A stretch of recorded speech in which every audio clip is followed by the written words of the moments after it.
Good morning बच्चों। सुबह सुबह आप सब लोग जग गए होंगे, मुझे पूरी उम्मीद है। तो आज फिर से हम आपके लिए लेके आए हैं कक्षा 9 सामाजिक विज्ञान का जो लोकतांत्रिक पुस्तक है उसका अध्याय 2 है संविधान निर्माण। तो 2 पार्ट इसमें हम पढ़ा चुके हैं। आज तीसरा पार्ट हम आपके लिए लेके आए हैं। तीसरा भाग देखते हैं आज कि क्या है। तो तीसरा पार्ट कह रहा है 2.2 है। 2.2 में कह रहा है हमें संविधान की ज़रूरत क्यों। ठीक है, क्या कह रहा है, हमें संविधान की ज़रूरत क्यों है, यानी कि हमें संविधान की आवश्यकता क्यों है। क्या बिना संविधान के भी हम लोग नहीं रह सकते हैं, है ना। यही कह रहा है कि हमें संविधान की ऐसी क्या आवश्यकता है, क्या बिना संविधान के हम नहीं रह सकते हैं। तो देखते हैं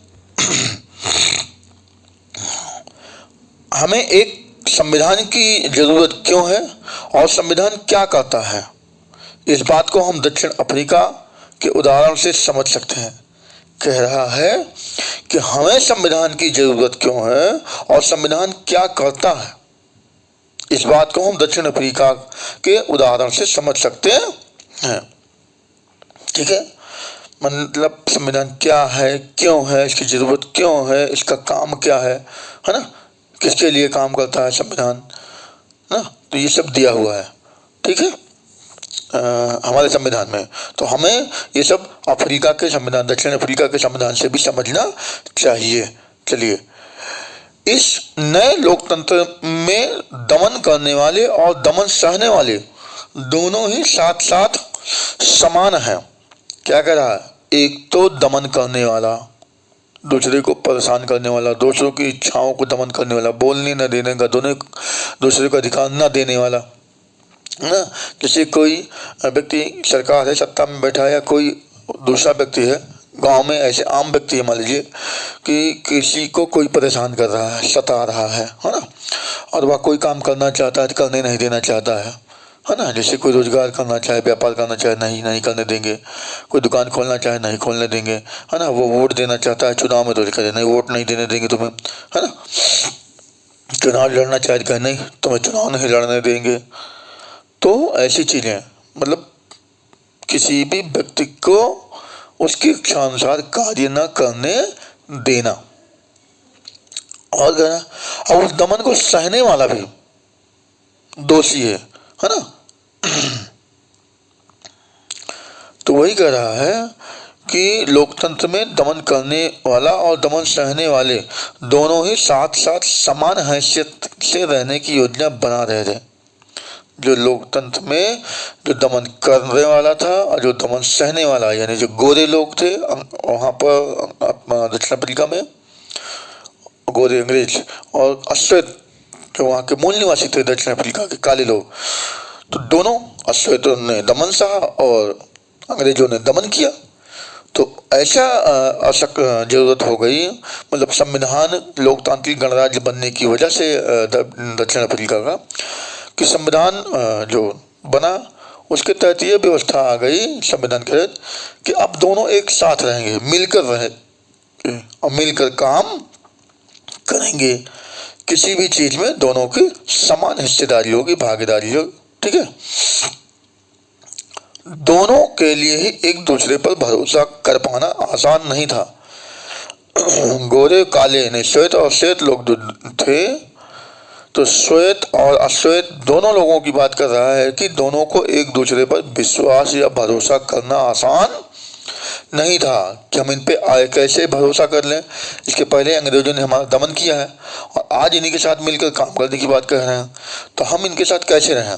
मान लीजिए हम तो छोटे ही विश्वास कर ले, क्या भरोसा है कि फिर से ये हमारा दमन नहीं करेंगे, हमें सताएंगे नहीं, परेशान नहीं करेंगे, मारेंगे नहीं, हमें कोई अधिकार दे देंगे, है ना।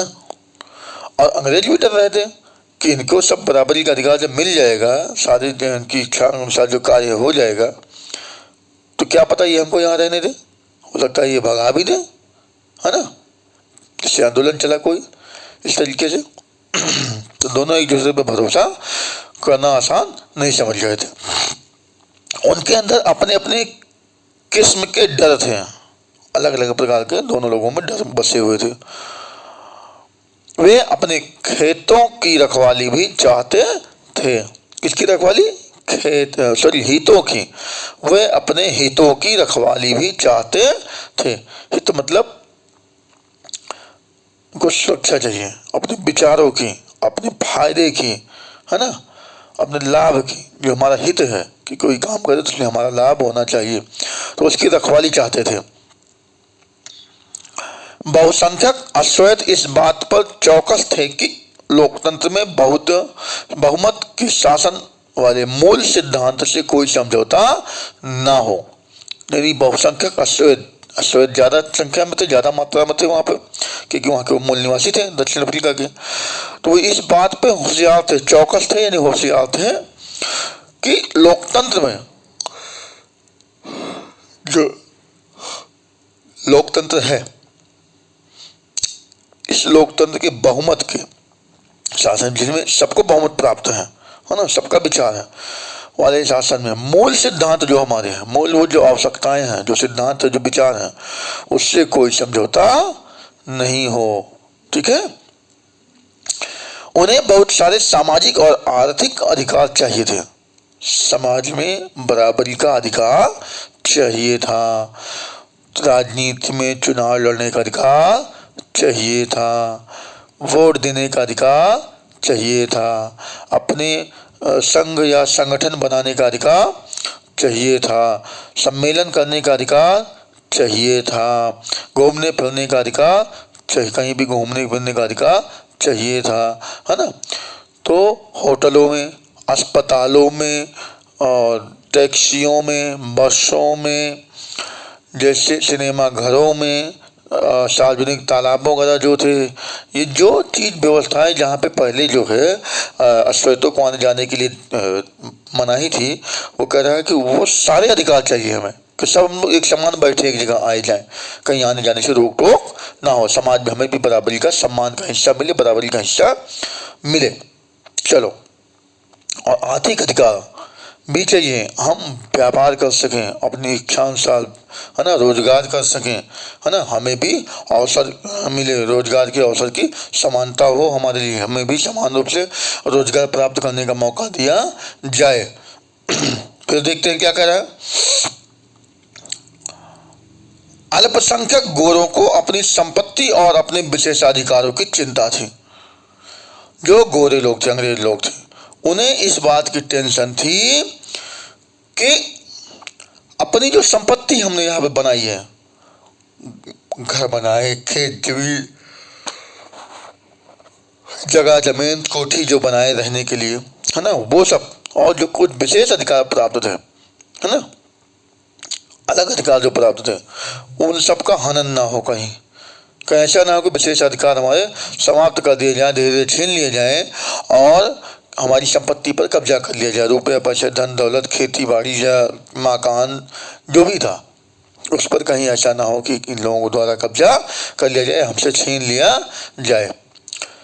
लंबे समय तक चली बातचीत के बाद दोनों पक्ष समझौते का रास्ता अपनाने को तैयार हुए। क्या कह रहा है? लंबे समय तक, काफी दिनों तक बातचीत चली, दोनों पक्षों में बातचीत हुई बैठकर, फिर समझौता हुआ और समझौते का रास्ता अपनाने को तैयार हुए। अपने कशमकश जो दोनों लोगों में चल रही थी, शंका बनी थी दोनों लोगों में अपने अपने अधिकारों को लेकर, अपने अपने कामों को लेकर, है ना, जो उसके लिए क्या हुआ कि अब बैठकर समझौता करेंगे, बैठकर बातचीत होगी। चलो आगे देखते हैं क्या कह रहा है। गोरे लोग बहुमत के शासन का सिद्धांत और एक व्यक्ति एक वोट को मान गए। मतलब जो गोरे रंग के लोग थे वो किस बात पर मान गए कि बहुमत के शासन का सिद्धांत होगा, बहुमत जिसका ज्यादा होगा, ठीक है ना, सत्ता में वही काबिल होगा, दूसरी बहुमत मतलब सबके मत होंगे, सरकार जो बनेगी, सत्ता बनेगी, सबके मत से चलेगी, ठीक है ना, किसी एक व्यक्ति के तानाशाही से नहीं, सबके मतों से मिलकर के काम होगा, चलेगी सरकार। दूसरी चीज, एक व्यक्ति को एक वोट ही देना होगा, 2 वोट 3 वोट नहीं कि कोई बेचा है कि हम 2 वोट दे के आए या 3 वोट दे के आए, नहीं, एक व्यक्ति 1 वोट देगा। जो बात रखी गई थी स्रोतों द्वारा उसे ये मान गए। वे गरीब लोगों और मजदूरों के कुछ बुनियादी अधिकारों पर भी सहमत हुए। कहने का मतलब जो गरीब थे बेचारे, जो निर्धन थे, जो मजदूर थे, दूसरों के यहाँ काम करने वाले, दूसरों के खेतों में काम करने वाले, दूसरों के घरों में काम करने वाले, है ना, मजदूरी करने वाले, है ना, कहीं दूसरी जगह जाके काम करने वाले, दूसरों के यहाँ दुकानों में, घरों में, फैक्ट्रियों में, कंपनियों, जो भी था खेतों में होता ना, तो ये सब मजदूर कहलाते थे। इन गरीब, निर्धन और मजदूरों के कुछ बुनियादी जो ज़रूरतें थी, रोटी, कपड़ा, मकान और सुरक्षा, है ना, कि रोजगार उनको मिलना चाहिए, है ना, रहने के लिए मकान, खाने के लिए भोजन, तो ये सब बुनियादी सिद्धांत होते हैं। चिकित्सा सुविधा उनको आसानी से मिल सके, दवा इलाज, तो मतलब ऐसे जैसे तमाम अधिकार थे जो कहा गया कि उन्हें मिलना चाहिए बराबर। तो उस पर अंग्रेज सहमत हो गए। अश्वेत लोग भी इस बात पर सहमत हुए कि सिर्फ बहुमत के आधार पर सारे फैसले नहीं होंगे। कह क्या रहा है कि बहुमत के आधार पर, जो इनकी संख्या ज्यादा है, सिर्फ उन्हीं लोगों के आधार पर ही कोई फैसला नहीं होगा।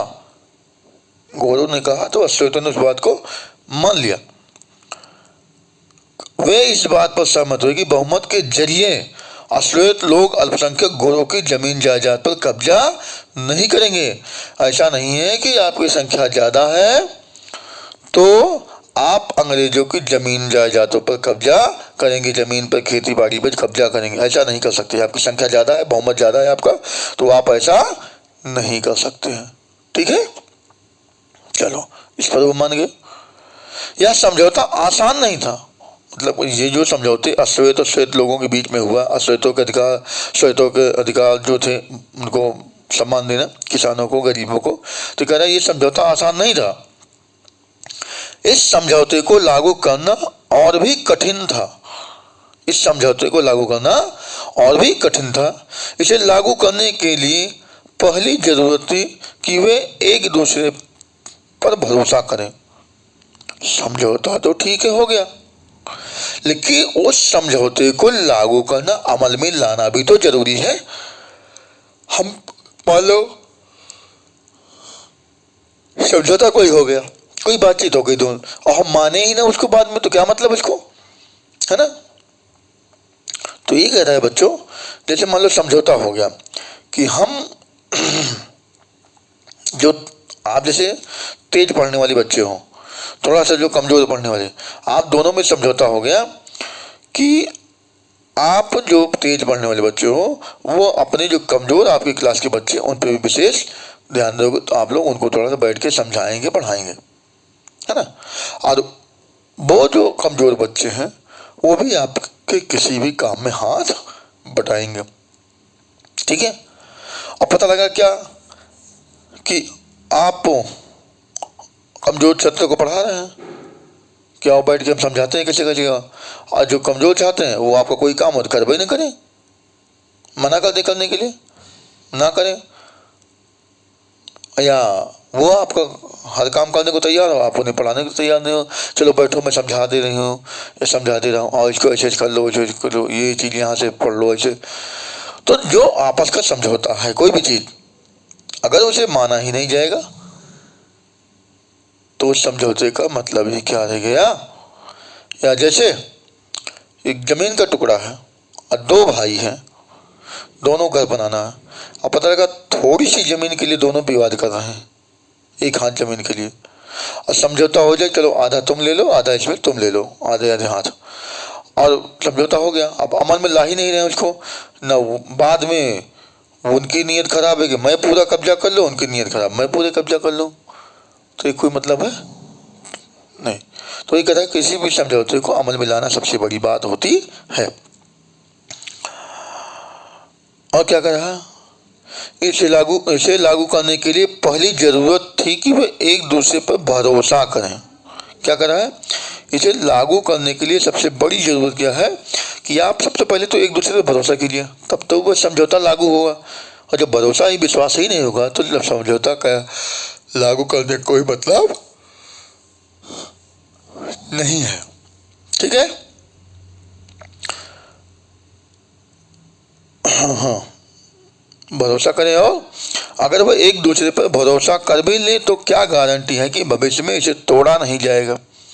मतलब यह भी एक टेंशन थी कि अगर मान लीजिए दोनों एक दूसरे पर भरोसा कर लेते हैं आज, ठीक है, विश्वास कर लिया, हम दोनों एक दूसरे की बातों को मान लेते हैं, हम आपकी बात को मान लेते हैं, लेकिन क्या पता है कि साल 2 साल बाद, 4 साल बाद, 10 साल बाद आप उस बात पर या हम उस बात पर अड़िग रहें, टिके हुए हैं उस बात पर कि नहीं हम बात मानेंगे, समझौता जो हम उसी पर चलेंगे। हो सकता है कल आप अपनी बात से मुकर जाओ या हो सकता है कल हम अपनी बात से मुकर जाए। तो एक दूसरे पर विश्वास करना आसान है नहीं। वही कह रहा, जो श्वेत और श्वेत, गोरे और काले लोगों के बीच में समझौता हुआ है, उन समझौतों के लिए कह रहा है कि हो तो जाए, लागू भी कर दिया जाए, लेकिन इसकी कोई गारंटी नहीं है कि कल दोनों पक्ष एक दूसरे के समझौते पर कायम रहें या विश्वास करें, उनकी बातों को मानते रहें। ठीक है। ऐसी स्थिति में भरोसा बनाने और बरकरार रखने का एक ही तरीका है कि जो बातें तय हुई है उन्हें लिखित पढ़त में ले लिया जाए, जिससे सभी लोगों पर उन्हें मानने की बाध्यता रहे। अब देख लो बच्चों, ये आ गई संविधान की बात। तो कह रहा है कि जो भी बातें हम आप समझौते के रूप में कर रहे हैं उसे लिखित ले लिया जाए, लिखित पढ़त में रहेगी। अगर लिखित रहेगी तो हम दोनों के पास कागज होंगे, हम दोनों पढ़ेंगे उसको। कहीं अगर एक दूसरे के समझौते के खिलाफ गए तो वह कागज दिखाया जाएगा, पेपर दिखाया जाएगा, लिखित रहेगा कि देखो हम दोनों के बीच में ये समझौता हुआ है। ठीक है। और इसके तहत, लिखित समझौते के तहत दोनों को एक दूसरे की बातों को मानने की बाध्यता होगी, मानने की मजबूरी होगी, दोनों एक दूसरे की बातों को मानेंगे। ठीक है ना। फिर विरोध नहीं कर सकते हैं और दोनों एक दूसरे के समझौते को तोड़ नहीं सकते हैं। चलो आगे देखते हैं। कह रहा है भविष्य में शासकों का चुनाव कैसे होगा। जो शासन करने वाले होंगे हम पर देख रेख करने वाला जो मुखिया होगा, हम पे, है ना, हमारी जरूरतों को पूरा करने वाला जो मुखिया होगा, है ना, वही शासक होगा। तो वह शासक जो होगा उसका चुनाव कैसे होगा, वह शासक बनेगा कैसे, उस गद्दी पर बैठेगा कैसे, इसके बारे में नियम तय होकर लिखित रूप में आ जाते हैं। इसके बारे में नियम लिखित आते हैं कि कैसे शासक चुना जाएगा, है ना, चुनाव कैसे किया जाएगा। चुनी हुई सरकार क्या क्या कर सकती है और क्या क्या नहीं कर सकती है। कह रहे हैं जो सरकार हम चुनेंगे, हमारी चुनी हुई जो सरकार है क्या क्या करेगी, जिन व्यक्तियों को चुनकर हम सत्ता में पहुंचाएंगे, शासन में पहुंचाएंगे, उस देश का मुखिया बनाएंगे, चाहे राष्ट्रपति हो, प्रधानमंत्री हो, मुख्यमंत्री, जिस भी पद पे हम बना रहे हैं, विधायक सांसद जो चुने जाते हैं, गांव में प्रधान चुना जाता है। तो कह रहा है उस देश का जो शासक होगा, जो चुनी हुई सरकार है, जैसे हमारा योगी जी, मोदी जी, तो क्या क्या कर सकती है, उसके काम क्या है, काम के अधिकार क्या है, क्षेत्राधिकार क्या है कि किन किन कामों को वो कर सकती है। ठीक है ना। और क्या क्या नहीं कर सकती और क्या उसके अधिकार क्षेत्र में नहीं है कि जो काम वो नहीं कर सकती, है ना, वो सारी चीजें क्या कह रहा है कि यह भी लिखित रूप में मौजूद होता है, यह भी लिखित रूप में होता है। जैसे संविधान हमारे यहाँ का है, हमारे यहाँ के संविधान में यह चीज है कि कौन से काम करने हैं सरकार को, कौन से काम नहीं करने हैं। अगर सरकार भी, शासन भी संविधान में लिखित कानूनों के इधर उधर, मतलब इधर उधर जाती है, हट के कोई काम करती है, तो उसके लिए भी रोक टोक है, उसके भी चीज़ों पर लगाम लगाई जा सकती है, क्योंकि तानाशाह नहीं हो सकती। क्यों? लिखित संविधान है सारी चीज़ें। ठीक है ना। सबके लिए अधिकार दिए गए हैं। आगे उन्हीं लिखित नियमों में नागरिकों के अधिकार भी होते हैं।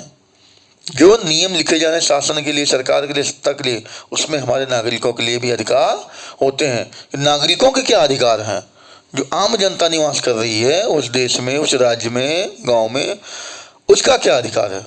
जो रोज अपने रोजी रोटी कमाने वाली जनता है, अपना बिजनेस व्यापार करने वाली जनता, जो आम नागरिक जो चुनाव में भागीदारी लेता है, जो वोट दे करके उस व्यक्ति को सत्ता पर पहुंचाता है, उसकी बात कर रहा है कि उसके क्या अधिकार हैं।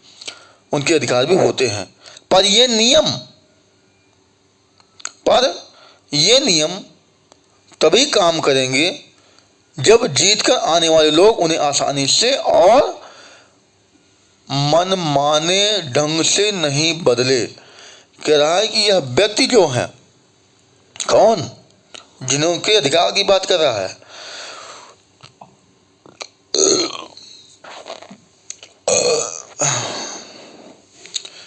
वो लोग जो चुनाव जीत कर आए हैं, जिन्हें जनता ने वोट देकर जिताया है, वे आसानी से और अपनी मर्जी से, मनमानी तरीके से, किसी भी प्रकार से उसमें कोई बदलाव ना करें, है ना। किसी भी प्रकार से आम नागरिकों के अधिकार में बदलाव ना करें। दक्षिण अफ्रीकी लोगों ने उन्हीं चीज़ों का इंतजाम किया।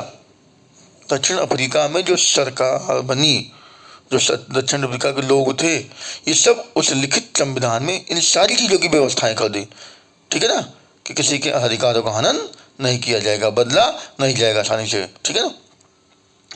नहीं पता लगा कि कोई कहे इन्होंने तो हमें वोट नहीं दिया, इन्होंने तो हमें ये नहीं किया, इन्होंने ये नहीं किया, और जाके उनके ये विशेष अधिकार जो मिले आम नागरिकों को समाप्त कर दे कुछ अधिकार, ये गलत।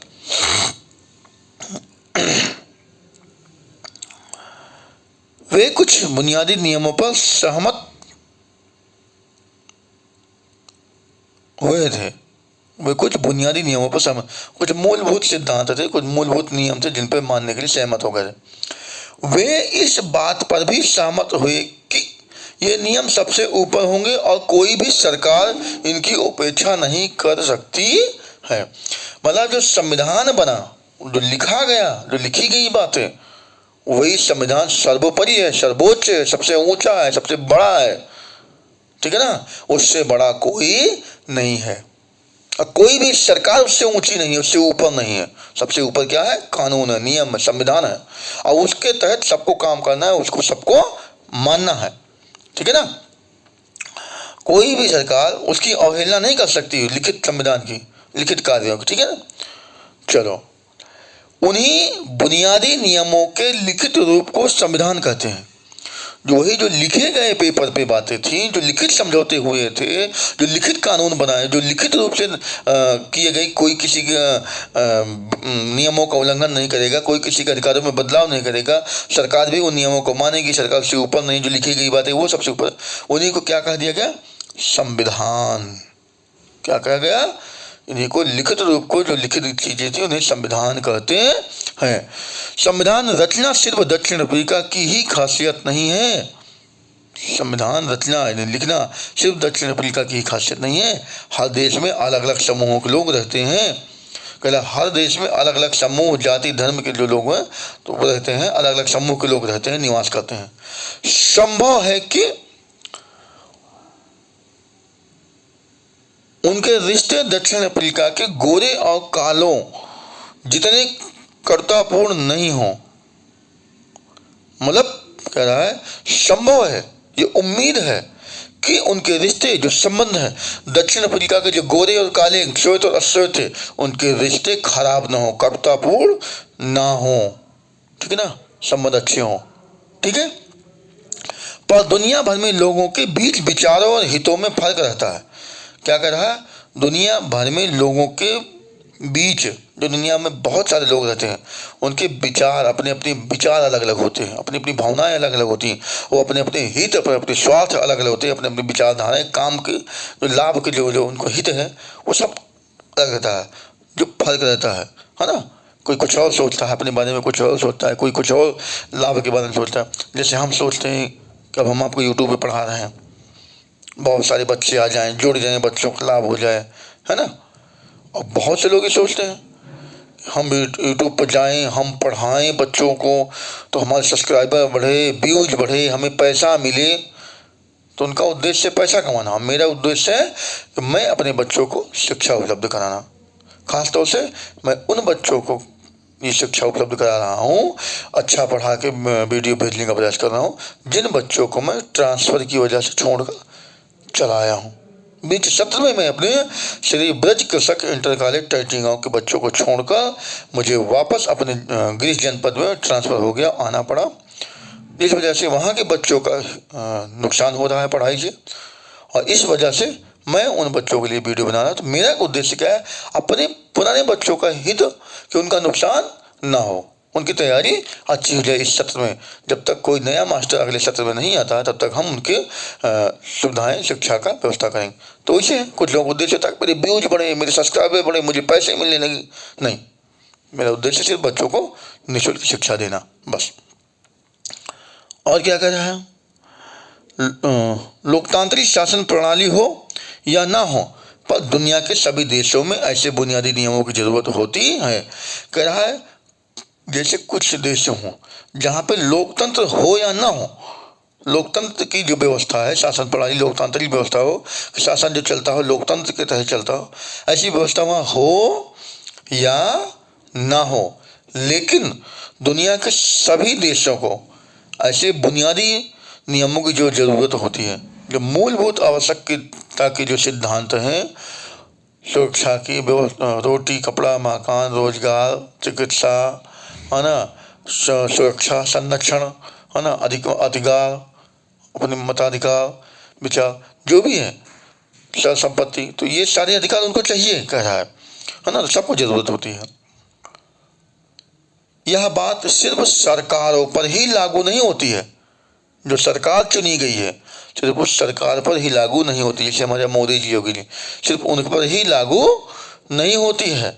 हर संगठन के कायदे कानून होते हैं, जो भी संगठन होगा सबके अपने अपने कायदे कानून होंगे, चाहे कोई राजनीतिक पार्टी हो अलग अलग, जैसे हमारे यहाँ सपा बसपा कांग्रेस भाजपा आम आदमी party Trinamool Congress party RJD, है ना, तमाम पार्टियाँ, तो जिनके अपने अपने क्या नियम कानून होते हैं पार्टी, है ना। तो ये संगठन भी है, जैसे किसान संगठन, और आपका किसान संगठन के अलावा छात्र संगठन, है ना, मजदूर संगठन, तो सबके अपने अपने क्या एक नियम कानून होते हैं, दायरे होते हैं, और संविधान भी होता है। जो पार्टियां जो भी होती हैं, जब जैसे मैंने कांग्रेस और दुनियादारी बताया आपको, भाजपा सपा, इनका नियम कानून हो, संविधान भी इनका होता है, अपनी पार्टी का संविधान। इस तरह आपके इलाके का कोई क्लब हो या सहकारी संगठन या फिर राजनीतिक दल, सभी को एक संविधान की जरूरत होती है। क्लब हो, अड्डे हो, जहाँ चलते हैं, क्लबों में देख रहे हैं आजकल डांस गाना भी चलती है ना, और सहकारी संगठन, कोई सरकारी संगठन या सरकार बनाया गया हो, है ना, या फिर कोई राजनीतिक दल हो, राजनीतिक दल हो, है ना, मैंने जो बताया भाजपा सपा बसपा कांग्रेस जो भी है, इन सबको एक संविधान की जरूरत पड़ती है, एक नियम की जरूरत पड़ती है, कानून की जरूरत पड़ती है, जो नियम व कानून के तहत अपने नियम और कानून के तहत काम करते हैं। तो देखते हैं आगे ये अगले पेज में, ठीक है, यहाँ तक तो ख़त्म हो गया, और थोड़ी सी चीज़ें हैं देख लेते हैं क्या कह रहा है। संविधान लिखित नियमों की ऐसी किताब है, संविधान लिखित नियमों की ऐसी किताब है जिसे किसी देश में रहने वाले सभी लोग सामूहिक रूप से मानते हैं। देखो, संविधान लिखा जाता है और लिखे हुए संविधान को सब मानते हैं, तो उसे किताब कहा जाता है। कैसी किताब में लिखी हुई, जिसे उस देश में रहने वाले चाहे किसी भी जाति, किसी भी धर्म, किसी भी समुदाय, किसी भी वर्ग के लोगों, सब उसको मानते हैं एक साथ। संविधान सर्वोच्च कानून है जिससे किसी क्षेत्र में रहने वाले लोगों, जिन्हें नागरिक कहा जाता है, संविधान सबसे ऊंचा कानून है, सबसे ऊंचा बड़ा है, और उस क्षेत्र में जो रहने वाले लोग हैं उनके लिए है। आपसी संबंध तय होने के साथ साथ लोगों को सरकार के बीच के संबंध भी तय होते हैं। सरकार और आम नागरिक के बीच के जो नियम होते हैं, संबंध होते हैं, आपसी संबंध, वो भी तय होते हैं किसमें, कानून के तहत, संविधान के तहत। मतलब दोनों के क्या अधिकार है, दोनों क्या काम करेंगे, एक दूसरे के लिए कैसे सहयोग करेंगे। संविधान अनेक काम करता है जिनमें ये प्रमुख है। संविधान क्या काम करता है देखते हैं। पहला, यह साथ रह रहे विभिन्न तरह के लोगों के बीच जरूरी भरोसा और सहयोग विकसित करता है। मतलब जो समुदाय में लोग रह रहे हैं अलग अलग, है ना, जाति धर्म के, उन सबके बीच में क्या है, विश्वास बनाता है, भरोसा दिलाता है और सहयोग विकसित करता है। दोनों एक दूसरे पर भरोसा करें, विश्वास करें और दोनों को एक दूसरे का सहयोग करें किसी भी चीज़ में। ठीक है। दूसरा यह स्पष्ट करता है, कह रहा दूसरा यह स्पष्ट करता है कि सरकार का गठन कैसे हो, मतलब सरकार का चुनाव कैसे किया जाए, सरकार बने कैसे और किसे फैसले लेने का अधिकार होगा। सरकार का गठन कैसे होगा, जो चुने हुए लोग हैं उनमें से अपने मुखिया कौन चुनेगा और इनको फैसला लेने का भी अधिकार होगा। ठीक है, कि कौन फैसला ले सकता है इन सब चीज़ों का। तीसरा, यह सरकार के अधिकारों की सीमा, तीसरा है सरकार के अधिकारों की सीमा तय करता है कि सरकार जो चुनी जाएगी उसके काम करने या क्षेत्र अधिकार क्या है ना, किस काम को करेगी, अपने उसके क्षेत्र अधिकार क्या, उसके बाहर जाके काम नहीं करेगी, तानाशाह नहीं हो सकती है। हमें बताता है कि नागरिकों के अधिकार क्या हैं और मतलब यह भी बताता है कि नागरिकों के अधिकार क्या हैं। संविधान में लिखा गया नागरिकों के अधिकार, है ना। नागरिक मतलब भारत के निवास करने वाले जितने लोग हैं, जैसे दक्षिण अफ्रीका के निवास करने वाले सारे लोग हैं, तो उन वहाँ के लोगों के लिए वहाँ का संविधान काम करता है। चौथा, यह अच्छे समाज के गठन के लिए, किसका, एक अच्छे समाज के गठन के लिए लोगों की आकांक्षाओं को व्यक्त करता है। एक अच्छे समाज के निर्माण के लिए लोगों की जो उम्मीदें हैं, जो आकांक्षाएं, जो उम्मीदें हैं, उनको व्यक्त करता है, सामने ला के रखता है। ठीक है ना, कि एक अच्छा समाज कैसा हो, कैसे बने। आगे, जिन देशों में संविधान है वे सभी लोकतांत्रिक शासन वाले हों, यानी जहाँ पे भी संविधान है वो सभी लोकतांत्रिक शासन वाले हों, जनता के द्वारा चुने जाने वाले लोग हो, जनता के बीच से चुने जाने वाला लोग हो, जनता के लिए काम करने वाला लोग हो, जनता की भलाई के लिए काम करने वाला लोग हो। ठीक है ना। लेकिन जिन देशों में लोकतांत्रिक शासन है वहाँ संविधान का होना जरूरी है। क्या कहता है, जिन देशों में संविधान है वे सभी लोकतांत्रिक शासन वाले हों, यह जरूरी नहीं है। संविधान तो है लेकिन लोकतांत्रिक नहीं, जरूरी जनता का अधिकार दिया गया, जनता के द्वारा चुना जाए व्यक्ति, है ना, और जनता के बीच का व्यक्ति हो। कह रहा है ऐसा जरूरी नहीं है, संविधान है तो संविधान काम कर। ब्रिटेन का राजा होता है ना, वो चुना जाता है हर साल, उसी के परिवार का राजा, मतलब हर साल क्या, उसी के परिवार का व्यक्ति राजा होता है ना। चलो, लेकिन जिन देशों में लोकतांत्रिक शासन है वहाँ संविधान का होना जरूरी है। लेकिन ये कह रहा है जहाँ लोकतंत्र कायम है, जहाँ लोकतंत्र मौजूद है वहाँ पर क्या है कि वहाँ संविधान का होना जरूरी है। जहाँ संविधान है वहाँ लोकतंत्र जरूरी नहीं है कि हो, लेकिन जहाँ लोकतंत्र है वहाँ संविधान होना अति आवश्यक है। ब्रिटेन के खिलाफ आज़ादी की लड़ाई के बाद अमेरिका लोगों,